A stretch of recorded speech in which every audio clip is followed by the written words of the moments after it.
ಮಾಡ್ತೇನೆ. ಎಷ್ಟು ಉದ್ದ ಉಂಟು ಹಗ್ಗ? ಎಷ್ಟು ಉದ್ದ ಉಂಟ್ರಿ ನಾಯದ್ದು? ಎಷ್ಟು ಉದ್ದ ಉಂಟು ಹಗ್ಗದ ನಾಯದ್ದು? ಇಷ್ಟು ಉದ್ದ ಹಿಡ್ಕೊಳ್ತಾರೆ ಯಾರದ್ದು ನಾಯಿ ಹಗ್ಗ? ಹೌದಾ, ತಗೊಳ್ಳಿರಿ ಫೋಟೋ.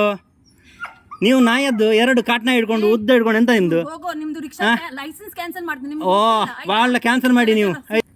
ಗೊತ್ತಾಯ್ತಲ್ಲ, ನೀವು ಉದ್ದದ್ದು ಹಿಡ್ಕೊಂಡು ಬಂದು ಇಲ್ಲಿ ಶಾಲೆ ಮಕ್ಳಿಗೆ ಹೋಗುವಾಗ ನಿಮಗೆ ಉದ್ದದಿಂದ ಇದು ನಾಯಿ. ನಮಗೆ ಗೊತ್ತುಂಟ್ರಿ, ನೀವ್ ಯಾರು ಹೇಳಲಿಕ್ಕೆ? ನೀವ್ ಯಾರ್ರಿ ಸ್ಪೀಡ್ ಅಂತ ಬರೋದು? ನೀವ್ ಯಾರ್ರಿ? ನಿಮಗೆ ಉದ್ದದ್ದು ಹಿಡ್ಕೊಳ್ಳಿಕ್ಕೆ ಯಾರು ಹೇಳಿಲ್ಲ. ನೀವು ಮಾಡಿರಿ, ಹೋಗಿ ಕಂಪ್ಲೇಂಟ್ ಮಾಡ್ರಿ ಹೋಗಿ. ಏತುದ್ದ ಯಾರು ಬಸಮಿನಿ? ಹತ್ತು ಏತುದ್ದ ಬಸಮಿನಿ ನಾಯಿ ಆತುದ್ದ ಯಾರು ಬಲ್ ಬಸಮೇರ? ಹಾ ಇತ್ತ ನಾಯಿ ಪತ್ತನದೇನು ಪತ್ತರ ಪತ್ತನದಿದ್ದೆ ಆವೇ ಬರ್ದು ಜೋಗುಲು ನಾನು ಏನಾಲ್ ಬೇರೆ ಮೇರೆ ಇದು ಅಲ್ಲ. ಇಷ್ಟು ಹಗ್ಗ ಓಯ್ ಹಗ್ಗ ಶಾರ್ಟ್ ಹಿಡ್ಕೊಳ್ಬೇಕು ಆಯ್ತಾ? ಹಗ್ಗ ಶಾರ್ಟ್ ಹಿಡ್ಕೊಳ್ಬೇಕು. ಇಲ್ಲಿ ಮಕ್ಕಳನ್ನ ಈಗ ಒಂದು ಮಗುವನ್ನು ಹಿಡಿತು, ಇವ್ರು ಎಂತ ಮಾಡ್ತಾರ ಅವಾಗ?